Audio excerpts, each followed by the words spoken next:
ഒരു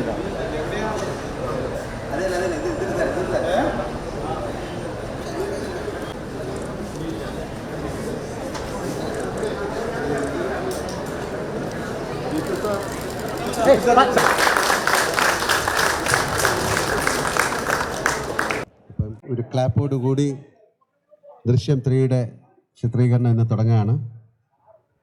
എല്ലാ സിനിമകൾ തുടങ്ങുമ്പോഴും നമ്മൾ മനസ്സുകൊണ്ട് പ്രാർത്ഥിക്കുന്നത് ഈ സിനിമയ്ക്ക് ഒരു തടസ്സവും കൂടാതെ ഷൂട്ടിംഗ് നടക്കണേ, ഈ ചിത്രം ഏറ്റവും വലിയ സൂപ്പർ ഹിറ്റ് ആയി മാറണേ എന്നാണ്. അതുപോലെ ഞാനും പ്രാർത്ഥിക്കുന്നു ഇതിനൊരു തടസ്സവും കൂടാതെ നടക്കണേ, ഇതൊരു വലിയ വിജയമായി മാറണേന്ന്. ദൃശ്യം 1, 2 മനസ്സിൽ എത്തിയ പ്രേക്ഷകർ ദൃശ്യം 3 തീർച്ചയായിട്ടും മനസ്സിൽ നടക്കുമെന്ന് ഞാൻ പ്രാർത്ഥിക്കുന്നു. എല്ലാവർക്കും നല്ലൊരു ദിവസം ഒരിക്കൽ കൂടി ആശംസിച്ചുകൊണ്ട് നിർത്തുന്നു. Thank you. അതല്ലേ, അതാണ് ഞാൻ പറഞ്ഞത്. അതൊക്കെ ഇനി നടക്കേണ്ട കാര്യമല്ലേ, കുഴപ്പമുണ്ടാവില്ലെന്നാണ് ഞാൻ തോന്നുന്നത്.